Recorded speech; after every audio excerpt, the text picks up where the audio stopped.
kalau kita membuka usaha, betul loh bahwa pengetahuan itu penting. Betul bahwa ada yang berhasil tanpa pengetahuan. Buka aja dulu, nanti aja dipikirin ya. Itu ibarat kalau saya bayangkan ya, kita masuk ke lorong gelap, terus nggak ada penerangnya, nggak ada yang guide gitu, terus kita kebentur-bentur gitu. Begitu kita lewat dari lorong itu ya kita udah berdarah-darah. Dan jalan kita menjadi lambat kan, karena terhalang A, B gitu. Mungkin bisa sampai ke ujungnya gitu. Tapi kalau kita pakai pengetahuan, kita belajar sedikit lah, saya pikir itu akan bisa bertahan hidup.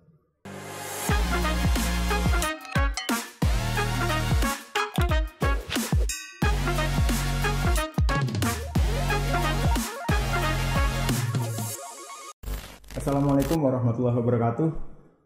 Kembali lagi kita bertemu di Institut Teknologi dan Bisnis Haji Agus Salim Podcast. Jadi hari ini kita kedatangan tamu yang kebetulan beliau ini adalah kalau misal dilihat dari segi usia ini udah senior nih, tapi beliau ini memainkan bisnis di tingkat milenial atau mungkin Gen Z ya. Jadi hari ini kita berbicara bisnis dalam kacamata sesosok pelaku usaha yang dibilang cukup punya usia belum ya, mungkin kepala 4 mendekati 5 mungkin ya. Oke, jadi hari ini kita ketemu dengan Bapak Ridwan Pak ya. Selamat datang di podcast ITB Haji Agus Salim Pak, semoga cocok. Jadi agenda kita hari ini tidak ada naskah, saya tidak punya skrip, jadi kita full otalapau saja. Siap. Kalau misal nanti ingin berbahasa Minang silahkan, mau berbahasa Indonesia bebas. Jadi kita di sini full belajar bisnis Pak. Jadi ceritanya walaupun kami dari segi pendidikan, tentu Pak Ridwan ini pakar di lapangan. Jadi yang memiliki pengalaman di lapangan Pak Ridwan. Jadi nanti kita tanya banyak hal kepada Pak Ridwan tentang apa saja dan bagaimana rasanya membuka bisnis terutama kopi di Bukit Tinggi. Apa enaknya, apa susahnya, dan bagaimana perjuangannya berebut pasar di Bukit Tinggi. Oke, Pak Ridwan. Jadi hari ini kita akan berbicara bisnis Pak Ridwan, boleh Pak ya? Boleh. Dari akarnya ya? Siap. Oke. Jadi untuk mengawali bisnis ini, kalau boleh tahu background Pak Ridwan sebelum memulai bisnis ini apa, Pak Ridwan? Oh, terima kasih. Saya panggil Bung aja ya. Boleh Bung, boleh. Saya Pak ya boleh ya? Atau Bung juga? Bung juga. Oke, Bung juga. Bang boleh. Bang, oke Bang. Oke, boleh Bang. Silakan. Oke, Bu Rizky, pertama sebelum saya mulai, ya saya bukan pakar. Oke. Jadi ya sesama pembelajar Pak ya? Betul, sesama pembelajar. Jadi kalau tadi ditanya background saya bekerja di perusahaan hampir 30 tahun. 30 tahun? Hampir 30. Hampir 30, hampir seusia saya berarti. Lalu dalam waktu saya bekerja, saya juga sudah mengerjakan pekerjaan-pekerjaan lain di luar pekerjaan di kantor. Ya. Udah main proyek, terus jadi konsultan. Konsultan apa itu Pak? Saya pernah dulu di Jakarta. Ada perwakilan dari kedubes Inggris dulu. Mereka minta saran saya mengenai bagaimana jika salah satu bisnis gitu mereka mau coba kembangkan di Indonesia. Nah, mereka minta pandangan saya mengenai itu. Sederhana sih. Bisnis apa itu Pak? Waduh, bisnis media. Media. Terus salah satunya adalah saya beberapa tahun jadi supplier kopi. Supplier kopi. Iya. Jadi saya supply kopi untuk beberapa gerai kopi, terutama di daerah Tangerang karena saya domisilinya di Tangerang. Saya masih di Jakarta. Itu sih sebenarnya. Berarti mengenal kopi karena menjadi distributor itu Pak ya? Supplier ya? Supplier bukan distributor, supplier. Kecil-kecilan, jadi ya kedai-kedai kopi paling mereka sekali pesan 2 kilo, 5 kilo, paling segitu. Saya sedia green bean. Green bean. Jadi masing-masing kedai ini kan minta custom, ada yang untuk profilnya medium misalkan gitu, profile roasting, terus dia minta dinaikin bodinya misalnya, jadi sangat custom, jadi saya layani itu. Untuk bahan mentahnya tersedia semua di Indonesia Pak? Atau diimpor? Wah, kita kan negara penghasil kopi, Bu. Nah, agraris ya? Iya, dan dalam data dunia kita ini penghasil kopi nomor 3 di dunia. Tuh, jadi cukup melimpah sebenarnya bahan bakunya. Saya main kopi lokal aja. Saya kebetulan ada link ke Flores sana. Flores. Lalu ada kopi dari Gayo juga. Aceh ya? Iya, Aceh. Sempat beberapa kali saya ambil kopi dari Sumatera Utara, Mandailing, Sidikalang. Tapi saya lebih banyak main di 2 kopi itu aja, Gayo dan Flores ya. Itu kira-kira. Oke, berarti kalau boleh tahu dalam 1 bulan itu bisa antar berapa kintal atau ton? Kalau ton sih enggak ya? Enggak. 100 kilo tapi bisa loh ya, 100 kilo ya, 100 kilo atau nggak sampai? 10 kilo. 10 kilo, puluhan kilo ya. Masih pemain kecil. Ada berapa gerai Pak di Tangerang, Bang? Oh, kalau gerai kopi di Tangerang tuh banyak. Banyak ya? Ratusan loh. Ratusan. Tapi pemainnya kan juga banyak. Oke, sehingga jadi supplier ya. Kalau saya sedikit ceritain di kalikunya ya. Jadi ya kami kan gaul sesama supplier kopi juga biasanya. Berkomunitas ya, komunal ya. Ya ada yang mainnya bagus, ada yang main kayu, ya itu biasa aja. Jadi artinya kadang-kadang kita cari dapat 5 gerai kopi baru gitu dalam 1 bulan gitu ya, yang hilangnya bisa 6. Dapat 5 hilang 6. Iya. Gali lubang tutup lubang. Dan kadang-kadang hilangnya juga sama teman sendiri, Bu. Iya. Sesama pemain supplier kopi gitu. Jadi teman permisi Bang gitu ya. Iya, kalau ketemu sih ketawanya manis terus, Bu. Tapi kalau di belakangnya kadang-kadang kita dijegal juga. Tahu-tahu udah deal aja gitu ya. Tapi tidak semua. Oke. Tapi kan persaingan dalam sesama supplier kan biasa aja, Bang. Biasa. Nggak perlu baper Bang ya. Iya. Akhirnya kan memang tergantung gerai kopinya. Kalau dia punya pengetahuan yang cukup, dia cocok dengan kopi kita, nggak akan kepengaruh lah sama yang lain. Biasa kan, wah ngambil dari mana? Wah, yang saya punya bagus nih. Gitu biasa. Iya. Tapi saya nggak bermain di sana. Saya artinya percaya diri aja kalau produk saya memang cocok, dia akan titip. Iya. Rezeki nggak akan tertukar. Betul, cocok. Oke, berarti setelah menjadi supplier kopi, akhirnya memutuskan, kan di Tangerang ya? Iya. Pulang ke Bukit Tinggi itu karena ada panggilan alam atau gimana tuh? Wah, itu sejak agak panjang. Saya kan memang asli dari sini. Oke. Saya merantau SMP. SMP udah merantau? Bandung, terus selesai di Bandung, kemudian ke Jakarta. Ya artinya sekian tahun di Jakarta. Terus kebetulan 2020 orang tua saya meninggal, perempuan ya, ibu saya. Kalau bapak saya sih di awal 2000-an meninggal, dan ibu sendiri selama 30 tahun. Terus kebetulan rumah di sini pada kosong, kakak-kakak saya pada ngerantau semua. Nah, salah satu saudara minta untuk udahlah kamu pulang deh. Rumah ada isi, terus sayang kan gitu, dibikin apa kek gitu kira-kira. Nah, terus di pertengahan 2020 saya balik lagi. Lalu saya meninggal di awal 2020. Awal COVID itu. Ibu ya? Sebelum COVID diumumkan di Januari. Pertengahan saya pulang lagi, lalu saya seriuskan untuk mungkin apa ya gitu. Nah, lalu saya coba survei. Berarti 2020 pas almarhum meninggal itu sudah posisi udah pulang nanti, Bang ya? Enggak, saya masih kerja. Oh, masih kerja? Saya masih kerja di sana. Oke. Nah, terus saya bilang ke kakak, kalaupun saya putuskan saya pulang, saya selesaikan kewajiban saya di Jakarta sampai akhir tahun ini. Nanti saya akan kasih tahu putusannya apa. Nah, akhirnya saya putuskan, oke, saya akan pulang. Dan saya sudah putuskan untuk di bidang apa saya akan Itulah jadinya sekarang di tempat kopi. Ada Gio ya? Ada Gio.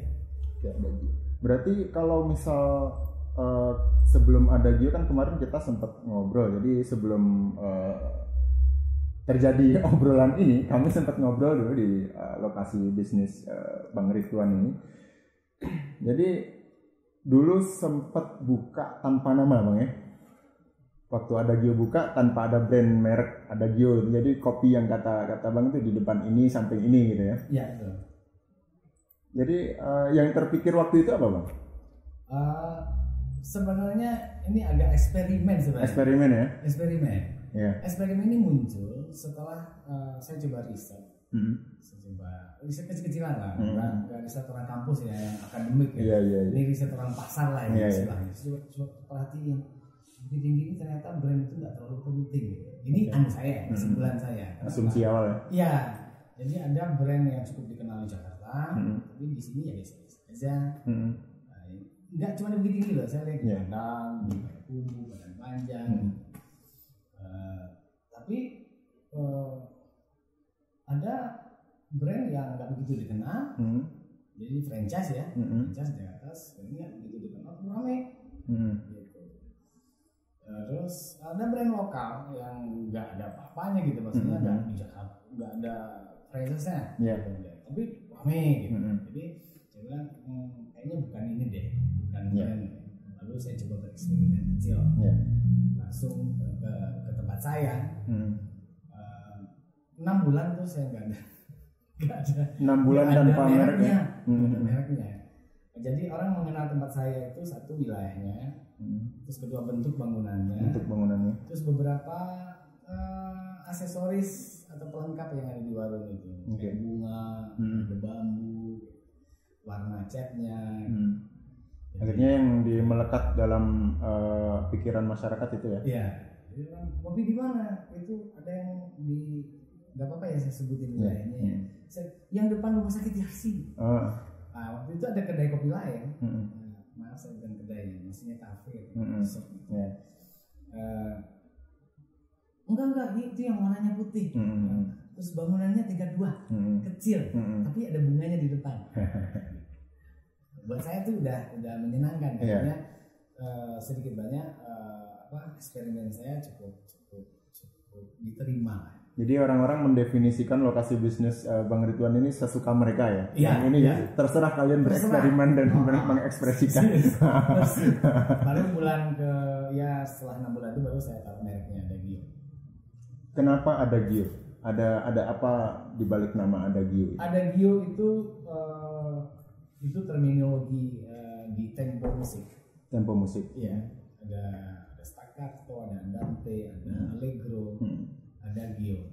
Jadi ada Gio itu kan tempo yang pelan. Sama seperti saya coba merintis bisnis ini, pelan-pelan aja. Saya nggak agresif.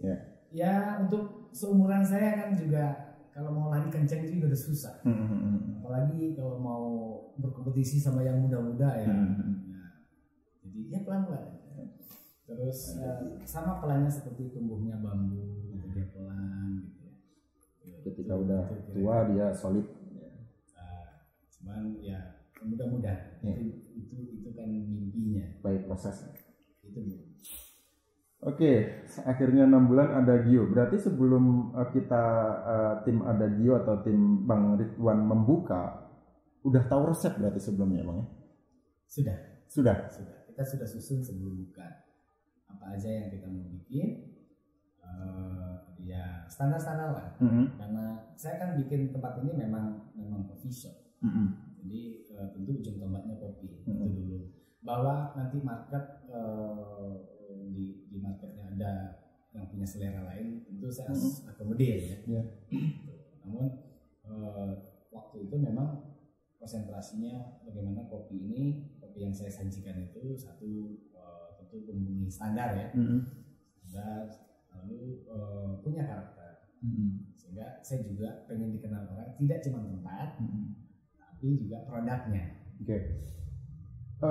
Bang Ridwan sebelumnya berarti sudah bisa meracik kopi termasuk yang di display ini ya? Atau ada tim lain, misal ada teman yang bisa terus Bang Ridwan ikut join untuk belajar atau gimana? Atau Bang Ridwan sudah paham sendiri karena pengalaman sebelumnya banyak keluar masuk ke kedai kopi di Tangerang, terus akhirnya ternyata gini, saya mau buka, atau gimana prosesnya dapat resep ini? Ya kalau untuk di Bukit Tinggi sih ya kami bareng-bareng sama tim yang direktur yang alhamdulillah sampai hari ini timnya masih utuh. Masih solid ya? Itu yang susah ya? Dapat tim yang solid itu.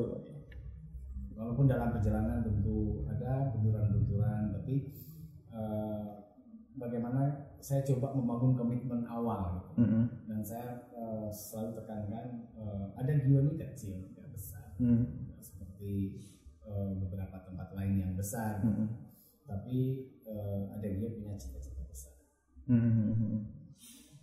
Kalau resep lebih pakai yang common atau biasa dipakai di kedai lain, atau Bang Ridwan ini saya pengen ini punya kami sendiri atau ikut yang ada di umum?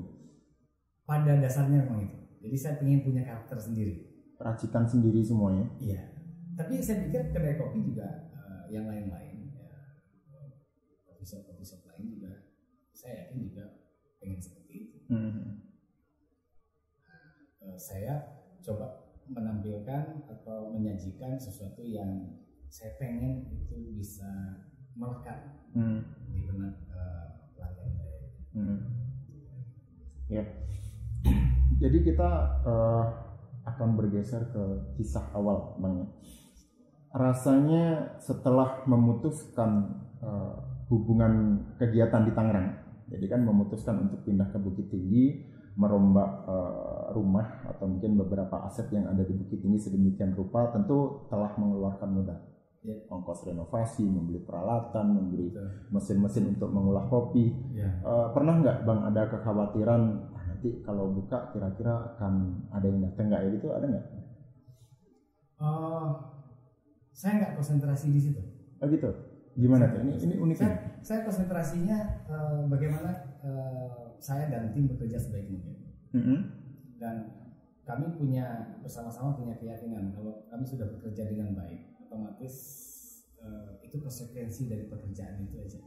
Bahwa orang akan datang itu konsekuensi dari pekerjaan. Jadi kami konsentrasinya di kerjanya. Oke. Berarti abaikan perihal ketakutan-ketakutan, Bang. Persis.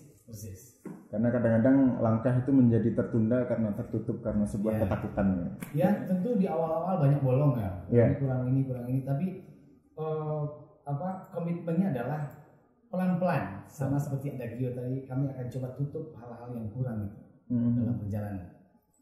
Satu, terus terang saya buka dengan modal yang nggak begitu besar dibanding pada saat itu orang buka coffee shop baru dengan modal yang cukup besar. Oke. Kalau konsepnya adalah kita abaikan ketakutan, yang penting kita all out, maka proses tidak akan mengkhianati hasil. Kan niat awalnya kan seperti itu.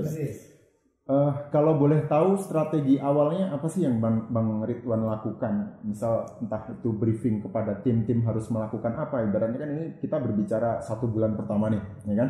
Misal sekarang tanggal 19, misal. Kita tanggal 1 besok kita soft opening, kita tanggal 1 grand opening. Jadi briefing apa yang Bang Ridwan sampaikan? Itu kisahnya lucu. Jadi saya lucu. Masih belum pengen buka ya. Oh gitu. Malah tim saya yang maksa saya buka. Oh gitu, gimana? Jadi ada beberapa persiapan yang belum pantas untuk saya buka sebenarnya. Jadi ini saya lengkapi ini dulu baru kita buka. Tapi malah tim saya yang gak sabar dulu. Yang mereka panggil saya Om, udah Om, buka aja. Kita belum punya ini, gak apa-apa, sambil jalan. Nah itu yang kemudian akhirnya memacu saya untuk kok mereka yang lebih semangat ya, lebih berapi-api ya. Iya. Udah saya buka aja dengan beberapa keterbatasan. Jadi kalau idealnya buka, harusnya belum.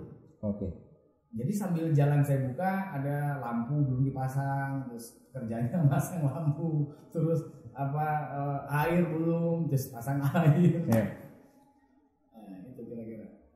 Ya tapi dalam ini kita bicara Starbucks. Kalau Starbucks itu dia strategi bisnisnya adalah ketika dalam gerai itu tidak ada konsumen, maka karyawannya dia diwajibkan untuk sibuk. Terserah ngapain, mau bersih-bersih kaca, bersih-bersih meja. Jadi kalau misal dilihat dari luar itu bahwa kedai ini tuh ada aktivitas. Nah, jadi kalau misal kita menyadur dari kegiatan itu, akhirnya keren juga tuh kalau misal baru buka karena belum ada yang sempurna, misal itu belum, oke, sambil itu belum. Jadi kalau misal dilihat dari depan itu, wah ini pekerja keras nih. Saya beresin bunga-bunga itu. Jadi dalam keadaan jam operasional buka, Bang ya. Saya nanam bunga gitu ya. Saya ngerawat gitu. Ya itu aktivitasnya. Dikira orang bukan, wah ini mau jualan bunga nih. Jadi kebetulan karena pinggir jalan itu di rumah sakit itu agak ramai, Bung. Jadi beberapa kali susah saya nolak waktu ibu-ibu melihat ada bunga, aduh boleh minta enggak? Terus saya lihat mukanya begitu berharap untuk saya kasih, terus saya nggak tega, saya kasih aja. Iya. Padahal properti perusahaan ya. Iya, saya kasih aja. Terus saya cari lagi. Gitu. Lama-lama habis pot-potnya hilang semua. Oke, berarti di awal memang konsepnya nggak ada niatan, kita akan grand opening, kita akan soft opening gitu, malah yang penting buka aja gitu ya. Saya nggak pernah grand opening. Oke. Berarti gimana tuh kalau boleh diceritakan 1 bulan pertama traffic konsumen itu gimana, Bang? Ada nggak yang misalnya kekhawatiran hari ini 2 hari 3 hari nggak ada yang datang atau gimana tuh? Gimana rasanya? 1, yang 2, cemas 3. malah tim saya, tim ya? teman-teman. Justru tim yang minta buka, setelah buka nggak ada yang datang, cemas. Waduh, gimana nih Om? Kok kalau sampai hari ini saya belum pernah dapat hari yang dimana konsumen saya nggak ada. Oke. Ya, tetapi bahwa ada hari-hari yang sepi, gitu, ada hari yang kita sibuk, gitu ya. Saya selalu ingatkan ke tim gitu. Kalau kita lagi sepi, saya bilang ke tim, ini Tuhan ngasih waktu kita untuk istirahat. Jadi kalau lagi rame, nikmatilah waktu rame itu. Lagi sepi, nikmati juga lagi sepi. Semua pasti ada. Jadi dia bilang, saya bilang begini, mungkin Tuhan kasih kita waktu istirahat, lalu memberikan kesempatan kita untuk memperhatikan hal-hal yang harus kita perhatikan. Misalkan bunga yang lupa kita siram, gitu ya. Terus meja ada debu-debu di beberapa tempat yang harus kita bersihin, mungkin itu hikmahnya. Terus saya bilang, ini yang penting, selalu saya tekankan ke tim gitu. Tugas kita ini kerja. Rezeki itu adalah wilayahnya Allah. Wilayah Tuhan. Kita jangan pernah masuki wilayah itu. Berat ini. Iya, ya ini agak berat. Ringan aja deh. Kita udah janji ngobrolnya ringan. Kita kemarin udah pancing saya untuk ngobrol berat. Iya. Lanjut. Oke, jadi itu aja. Jadi selama ini kami berjalan seperti itu. Namun saya tidak lepaskan tentu bagaimana sebuah bisnis. Bagaimanapun ini adalah bisnis. Bisnis berjalan, ya dia sustain. Untuk dia sustain itu tentu ada syarat-syarat. Apa yang harus dilakukan. Nah, alhamdulillah sejauh ini walaupun saya tidak seagresif teman-teman kopi yang lain, gitu ya. Tim melihat kami terbuka, saya terbuka terhadap keuangan, terbuka semua. Kalau mereka lihat, ya ada growth walaupun pelan, tapi growth. Nah, saya melihatnya dari situ aja. Selama dia growth, bisnisnya itu. Kalau kita bicara tadi, Bang Ridwan sempat berbicara kalau misal harus bersaing dengan pengusaha yang lain. Saya menggarisbawahi itu, Bang. Gimana sih rasanya rebutan pasar sama pelaku usaha yang sudah ada, baik yang sudah besar maupun yang selevel maupun yang lebih kecil, gimana rasanya? Ngeri-ngeri sedapnya berebut porsi makan dengan pelaku usaha sejenis itu gimana? Kalau mikirnya ke sana, kalau mikirnya ke situ ya, mikirnya persaingan gitu, terus ada orang investor yang bawa bikin tempat yang besar. Kalau melihatnya ke sana, ya pasti orang akan mikir. Ngeri-ngeri sedap ini. Sedap. Gitu ya. Kalau pemain kopi, entah itu kafe, resto yang ada kopinya, terus memang yang pure coffee shop gitu ya. Di Bukit Tinggi nih, di wilayah Bukit Tinggi, catatan saya sih 40 lebih pemainnya. Target marketnya macam-macam. Terus besar bisnisnya macam-macam. Ada yang pakai Vespa, ya, ada yang pakai motor, ada yang pakai gerobak, ada yang pakai macam-macam. Tapi 40-an lebih. Saya melihat itu tuh bukan persaingan. Kalau di saya yakin di dalam bisnis itu yang baik adalah kita membangun ekosistem. Ya. Ekosistem itu kuncinya kalau saya belajar SD dulu kan, guru biologi saya bilang itu. Jadi katak itu dia akan makan nyamuk gitu ya. Nah, hak nyamuknya harus ada. Nah, kalau nyamuk yang ada, kataknya nggak bisa makan. Kataknya pada hilang. Kalau katak pada hilang, nanti ularnya hilang. Ya, jadi ada rantai makanan yang besar. Jadi saya terpikir bahwa ini kita harus bangun ekosistem supaya kita hidup semua. Bagaimana pemain kopi ini bisa menganggap, ya itu harapan saya bahwa kalau ekosistem industri ini kita bangun dengan baik gitu ya, tentu kita bisa besar bersama-sama.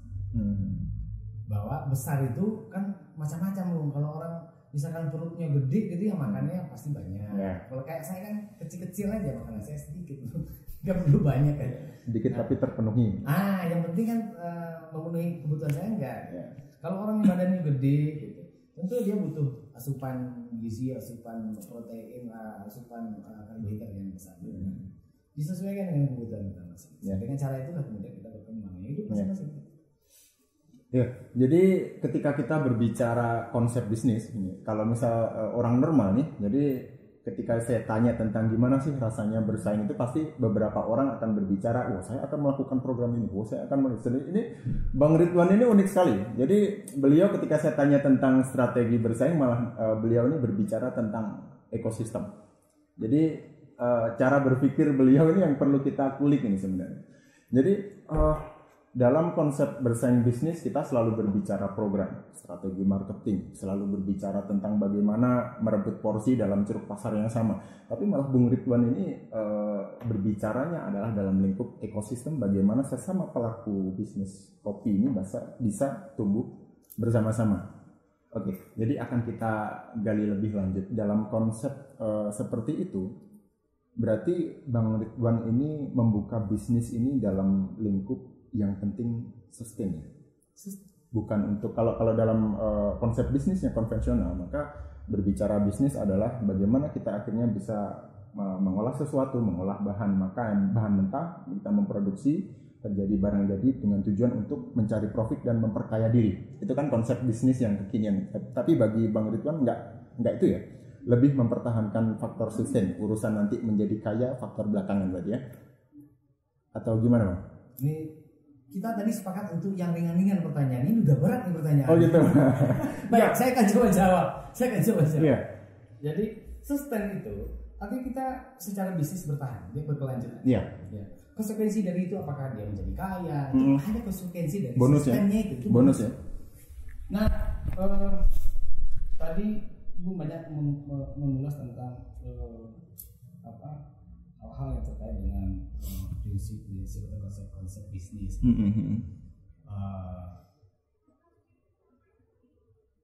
Bukannya saya tidak melakukan, saya melakukan tapi dengan cara yang berbeda. Oke. Pengemasannya berbeda. Apa yang ada di kepala saya coba, karena Bung pengen ada apa yang ada di kepala saya. Iya, saya pengen semuanya tumpah ke sini, Bang. Saya bayangkan industri kopi di Bukit Tinggi dalam 10 tahun ke depan bisa menjadi barometer industri kopi, tidak hanya di Sumatera Barat, tapi kalau bisa di Indonesia. Oke. Tentu ada ukurannya, ada kondisinya, ada syarat-syarat. Di daerah Jawa Tengah sana, Sleman,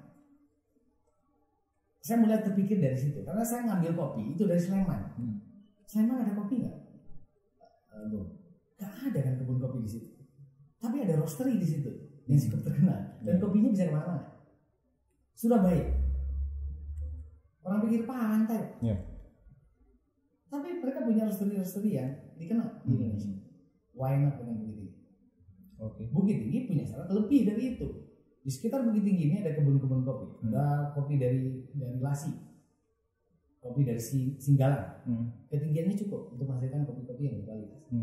Terus ada daerah lain, Situju, ya, yang agak lebih jauh itu ada Solo, ya, ada dari Pasaman, Ajai Pasaman.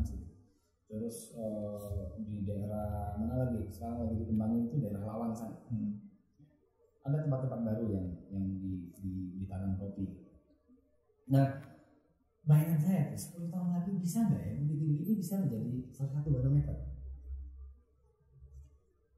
Orang dari Sulawesi gitu misalnya, atau dari Bali gitu, beli kopi juga di sini. Jangan kita aja yang beli kopi dari Bali sana. Sekarang kita beli banyak dari Jawa Barat. Ya, Jawa Barat di Ciwidey, ya, pegunungan di sekitar itu sampai Puntang ya. Dan bagaimana mereka mengembangkan daerah-daerah yang tadinya belum ada kopi, ditanam kopi lalu di branding sedemikian rupa. Nanti kita bahas soal itu, bagaimana peran Pemda, pemerintah daerah. Kalau kita cerita Jawa Barat, bagaimana pemerintah daerah Jawa Barat begitu sadar dia potensi kopinya gitu. Lalu mereka jual gila-gilaan.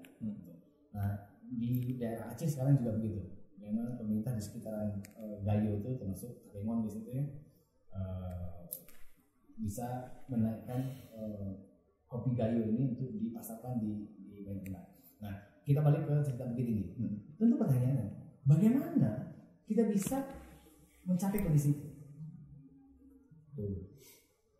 Kalau saya coba ini bukan berat loh, bisa ringan ya. SDM yang berkualitas.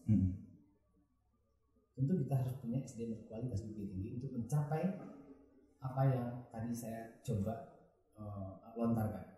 Ini lebih memprovokasi teman-teman pemain kopi di Bukit Tinggi ya sebenarnya. Mau nggak sih Bukit Tinggi ini kemudian menjadi barometer kopi?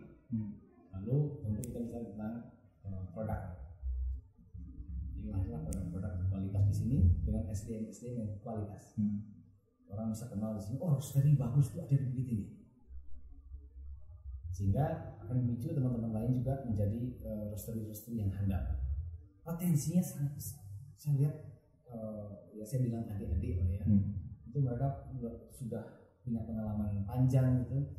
Kita kenal di Bukit Tinggi ini ada, kalau saya bilang dari seniornya gitu ya, ada Pilar di situ, saya sebut nama nggak apa ya, ada Urban pemain lama di situ, ada Bang Niko di situ ya, lalu yang lebih di bawahnya di situ ada Arin, ada si Iko yang anak muda bersemangat, berkembangnya cepat, dan ada adik-adik lain yang punya potensi besar untuk bisa mewujudkan itu.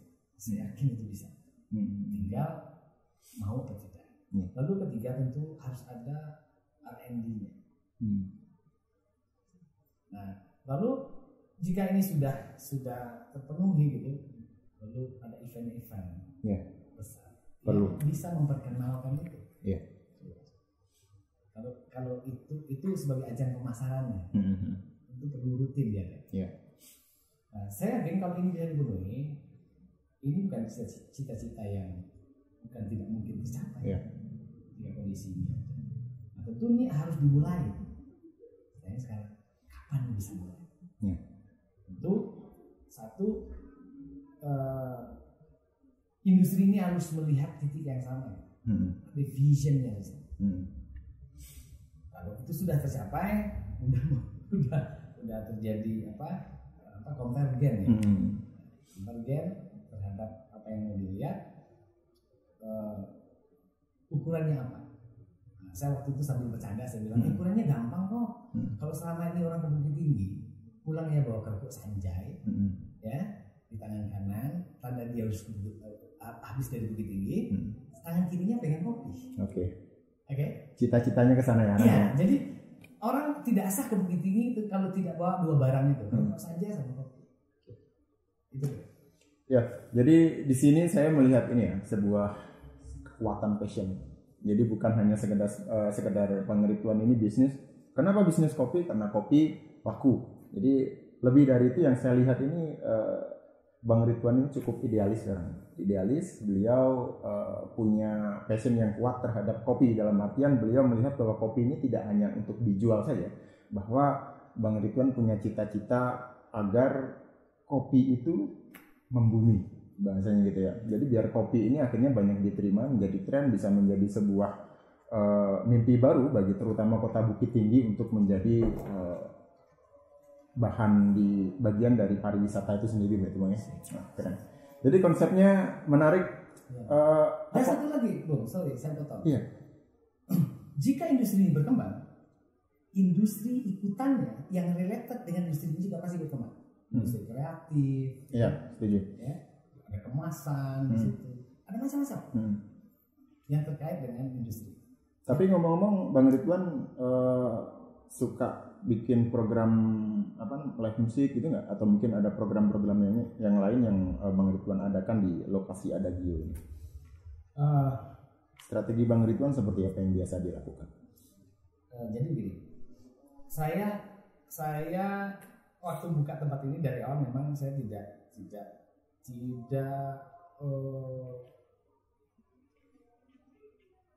ada konsep untuk menyediakan live musik. Oke.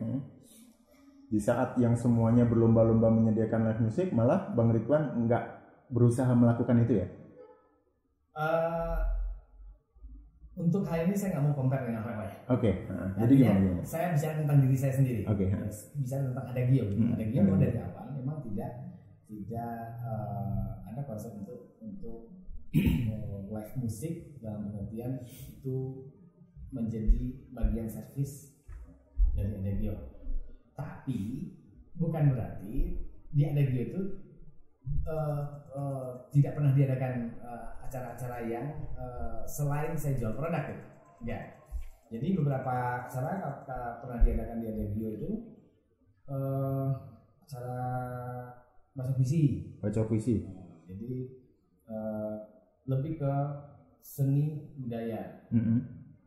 Itu lebih sebenarnya live musik kan sebagai seni budaya juga, tapi bukan acara yang saya lekatkan menjadi bagian servis dari Adagio. Lebih kepada kebetulan saya kan peminat lah, Bung. Saya peminat seni dan budaya. Nah, jadi setiap ada teman yang nyodorin, bikin ini dong, ayo, bikin ini dong, ayo. Gitu mewadahi aja. Gitu ya. Pokoknya selama konsepnya seperti itu. Makanya Adagio pernah ngadain acara yang menurut saya seni atau budaya yang ditampilkan itu quote unquote itu bukanlah seni budaya yang melekat dengan image tentang coffee shop hari ini. Coffee shop hari ini menurut saya adalah simbol modernisasi. Sesuatu yang modern, seperti awal Bung bilang tadi, ini sebenarnya digeluti oleh Gen Z, gitu ya, penggemarnya, dan harusnya lifestyle-nya juga berbeda. Nah, lalu saya hadirkan yang berbeda, saya tampilkan seni tradisi, Bung. Apa yang pernah dibawa ke Adagio? Ada selain baca puisi ya, baca puisi. Saya pernah bikin monolog.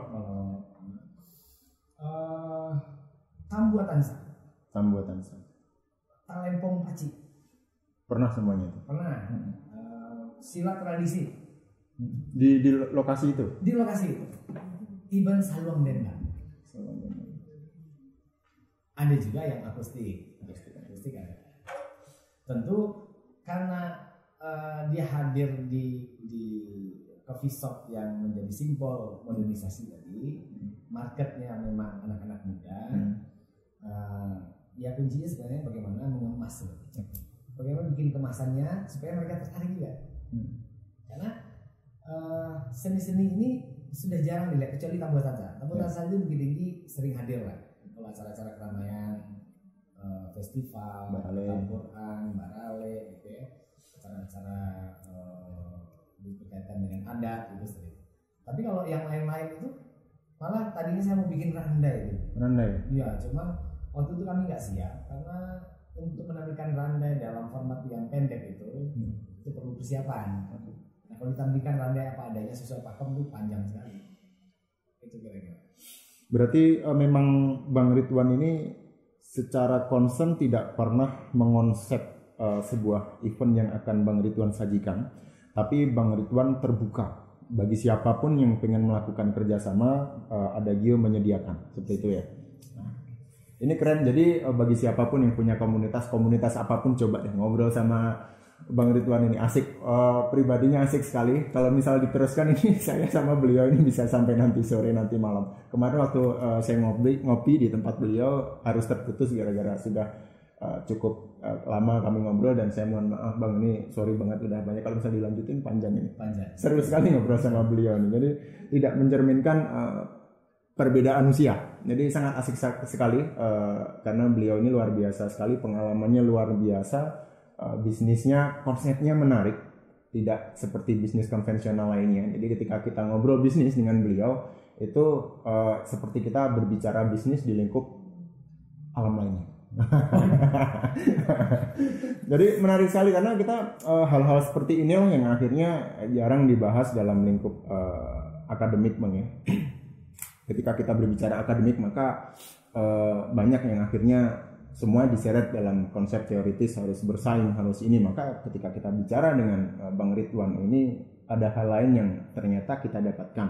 Terutama kenapa Bang Ridwan berbisnis? Karena saya pengen membangun ekosistem. Kenapa Bang Ridwan, bagaimana Bang Ridwan bersaing? Oh, saya nggak bersaing. Saya pengen, passion saya adalah membesarkan nama kopi. Wah, ini keren ya. Orang-orang seperti ini cocok berbisnis kopi. Jadi sesuai dengan biasanya kalau misal kita terminologi kopi atau kata kopi itu biasanya identik dengan orang yang satu ideologinya kuat, dia suka diskusi, dia pemikir dan unik seperti Bang Ridwan ini. Oke Bang, pertanyaan sebelum menuju pertanyaan terakhir. Susah nggak sih Bang buka bisnis kopi di Bukit Tinggi ini? Berdasarkan pengalaman Bang Ridwan. Jawaban pendek ya? Nah, bebas mau pendek mau panjang. Jawaban pendeknya enggak? Oke. Enggak susah. Enggak susah ya? Enggak susah. Jadi kopi sebenarnya bukanlah budaya baru di masyarakat kita. Kita kenal kota lapau. Masyarakat kita ini dikenal dengan kota lapau. Lapau ini sambil ngopi, ya. Terus marketnya hari ini tumbuh cukup pesat menurut saya. Dulu kalau ibu-ibu perempuan wanita yang ngopi itu ya ibu-ibu yang udah tua kalau di kampung, nenek gitu gambarannya. Hari ini anak muda, anak SMA aja yang perempuannya udah pada ngopi. Saya pernah agak kaget ya. Buat saya nih memang menjadi pengalaman unik gitu di Bukit Tinggi. Jadi ada mahasiswa. Perkiraan saya mungkin baru 2 tahun kuliah, tidak senior sekali gitu. Salah satu kampus di daerah Aur sana. Datang ke kedai kopi, mereka perempuan 2 orang. Pesannya espresso. Ya, pesan espresso. Dan tidak sekali, dia beberapa kali datang pesan espresso. Dulu espresso ini kan minum yang dianggap paling berat. Penikmat tertentu yang pesannya espresso. Tapi dia pesan itu. Jadi dalam satu kesempatan saya tanya, saya kan rasa penasarannya tinggi. Jadi saya berdialog gitu dengan konsumen. Saya bilang, dia sudah biasa ngopi. Ya. Memang biasa pesan espresso. Iya. Emang suka? Suka. Udah lama sih. Jadi saya kaget-kaget ada market seperti itu. Dan lebih mengagetkan lagi, ada anak SMA datang, pesannya espresso. Wow, ini konsumen unik lah ya. Unik sekali. Nah, di situ saya punya keyakinan gitu bahwa industri ini masih cerah kok hidupnya. Oke. Tinggal kejelian bermain di market yang mana. Kalau kita main di market yang sama, saya ingat itu saya pernah baca ada konsep atau pemahaman tentang blue ocean dan red ocean. Jadi kalau main di daerah yang red ocean udah berdarah-darah ya persaingannya pasti ketat.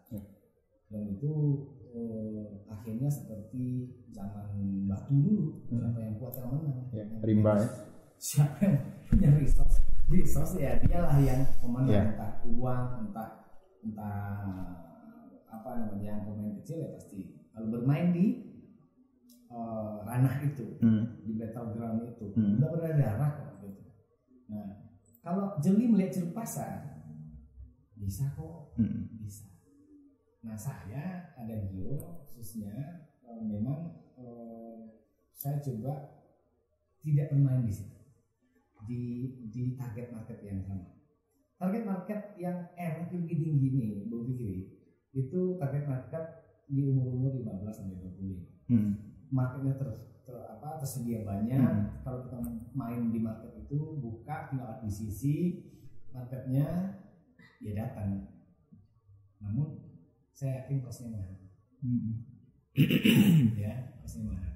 Nah, market saya ada di umuran itu, tapi dengan profil target market yang berbeda dengan target market. Kita kenal kan ada demographic profile, socioeconomic profile, geographic profile. Saya coba ya sambil belajar juga. Harusnya kan saya belajarnya di sini nih, di TBH sih soal itu. Tapi uniknya malah kuliah hukum loh beliau. Saking uniknya. Kalau saya belajarnya sama Bung Fikri ini. Sekarang saya Rizky. Sekarang saya kuliah lagi di hukum. Iya, unik sekali. Semester 2. Iya. Ya inilah serba-serbi pecinta kopi ini. Pribadinya unik. Beliau sangat berprinsip sekali, lucu sekali. Oke. Menuju kesimpulan nih Bang Ridwan.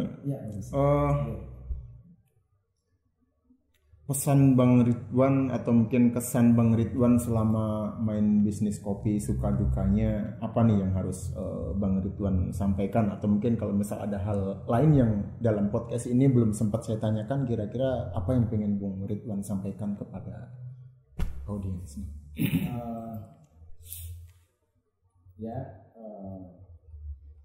Saya menyapanya pemirsa atau bebas nih, bebas aja. Mau bebas. Bung pemirsa, mau pemirsa, audiens ya.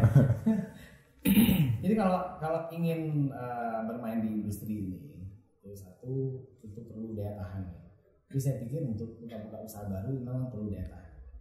Daya tahan itu artinya jangan cepat menyerah. Karena kalau saya seperti di awal kita ngobrol tadi, kuncinya adalah kerja. Bekerja aja, berusaha aja gitu. Soal rezeki itu bonusnya itu satu. Terus kedua, kalau kita membuka usaha, betul loh bahwa pengetahuan itu penting.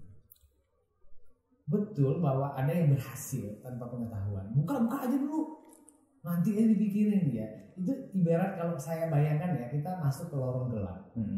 Terus nggak ada penerangnya, nggak ada yang guide gitu, terus kita kebentur-bentur gitu.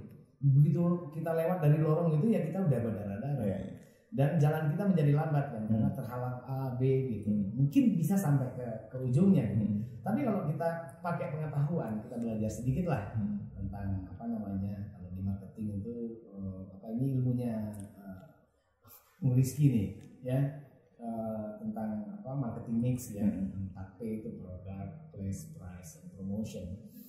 Itu belajar branding dan segala macam. Ya kalau punya alas itu sedikit lah, ya kan berarti ada market research namanya. Mau main di segmen mana sih, gitu ya? Apa sih uniqueness-nya? Apakah kita mau menonjolkan yang namanya competitive advantage atau comparative advantage? Mana yang kita mau pilih? Gitu. Saya pikir itu akan bisa bertahan gitu. Riset saya dengan teman-teman, mohon maaf, saya sedih saya sebenarnya yang mereka tutup akhirnya. Saya nggak mau bilang gagal ya. Yang dia tutup di kesempatan ini, salah satunya yang saya lihat adalah kelemahan dia nggak punya pengetahuan untuk menjalankan bisnis. Orang buka kita buka, kebetulan punya duit, dilihat orang ramai, kayaknya ramai juga deh. Nah begitu terbentur masalah, nah disitulah pengetahuan itu bermain sebenarnya. Kalau mereka punya pengetahuan, mereka tahu fenomena apa sih yang sedang terjadi, lalu dia ambil langkah cepat untuk mengatasi. Mitigasinya. Ya. Karena kalau di awal-awal biasa itu buka kopi 3 bulan rame, dia naikin cepat. Nah, fenomena di saya agak beda. Saya datang mulai buka dia memang sepi. Karena konsepnya beda. Nah, kalau yang bermain di market yang sama, dia kan akuisisi dulu market yang tersedia. Rame kan? Lalu adu program di situ ya. Confuse dia melihat market. Apakah di marketnya market sebenarnya atau fake market. Lalu begitu dia mendapatkan market yang sebenarnya, inilah market sebenarnya dia, nggak siap. Segini, wah langsung orang kabur. Buat saya karena semangat saya beda, saya kan nggak semangat kompetisi ya. Jadi melihat yang tutup itu saya sedih. Kebetulan adik-adik juga yang saya kenal. Nah, selalu saya bilang, kamu masih pengen nggak main di bisnis ini? Masih mau? Jaga semangat itu. Suatu saat kamu punya pengetahuan kamu bakal yang berhenti. Itu kira-kira. Jadi the best quotes hari ini adalah ketika kalian membuka bisnis, intinya adalah bukan modal. Sebesar apapun modal kalian, versi Bang Ridwan, ketika kalian tidak memiliki kemampuan untuk belajar dan tidak memiliki kemampuan untuk melihat diri apa yang harus saya sesuaikan, apa yang harus saya inovasikan, ketika kalian bertemu dengan permasalahan, maka kalian akan game over gitu Bang. Masalahnya adalah konsisten, terus berinovasi dan terus belajar. Semuanya dari awal kita duduk di sini bahwa Bang Ridwan dan saya adalah pembelajar. Ya Bang ya? Persis. Apapun agenda kalian mau jadi pebisnis, jadi mahasiswa, mau jadi bekerja di manapun, intinya konsisten, belajar, terus berkembang dan berinovasi. Terima kasih Bang Ridwan. Ini daging semuanya ini. Jadi luar biasa sekali. Ini produknya boleh diminum nggak nih? Silakan. Boleh. Oke. Ada Gio.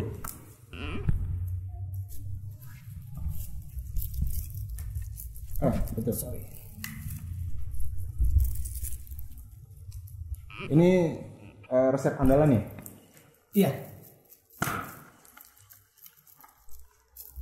Ada Gio.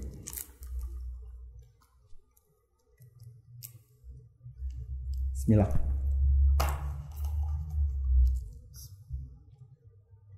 Kalau ini yang apa nih Bang?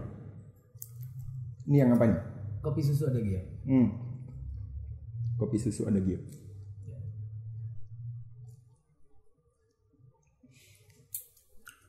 Kuat. Dari sekian hampir sejam kita ngobrol masih kuat rasanya. Jadi kalau kalian mau berlama-lama ngobrol di Adagio nih, cocok nih. Jadi kalian duduk di Adagio, waktu azan langsung loncat ke masjid karena depannya masjid ya kan. Kerasa pusing langsung ke rumah sakit. Jadi kalian mau berlama-lama di Adagio seru. Jadi karena kopinya kuat, jadi tempatnya asik. Di situ kata Bang Ridwan ada orang yang sehari-hari dari pagi sampai malam di situ ya Bang ya. Karena tempat kerjanya di situ bukan karena ini beliau udah karyawannya Bang Ridwan, tapi ada orang yang menjadikan Adagio ini sebagai rumah atau sebagai tempat kerja yang ternyaman versi beliau ya. Coba deh kalian mampir di Adagio. Keren. Mampir pertama ke sana, oke. Tempatnya unik dan kalian harus coba Adagio. Oke, thank you. Saya akhiri, jangan lupa di like apapun yang ingin kalian dapatkan di episode selanjutnya. Bang Rizky, coba deh undang si ini, coba. Nanti kita akan sesuaikan, kira-kira ada informasi apa yang akan bisa kami sampaikan melalui podcast ITB Haji Agus Salim Bukit Tinggi. Apabila ada salah-salah kata, salah tingkah, atau mungkin kaki-kaki yang naik ke atas, saya mohon maaf. Karena audiens kita kadang-kadang mungkin ada yang agak prinsipnya ada kaku jadi nggak sopan kakinya naik gitu kan. Jadi kita tetap fair. Saya mohon maaf selaku pembawa acara di sini. Semoga obrolan kita bermanfaat bagi audiens semuanya yang menonton video ini dan bagi saya dan juga Bang Ridwan terkhusus.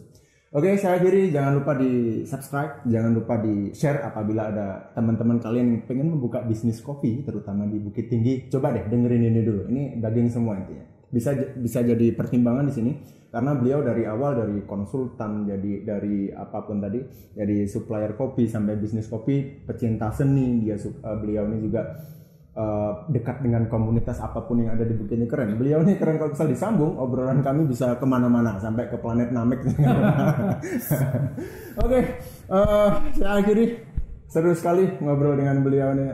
Paut usia ini nggak terasa jadi. Saya akhiri. Saya Rizky dan tim undur diri. Assalamualaikum warahmatullahi wabarakatuh. Terima kasih.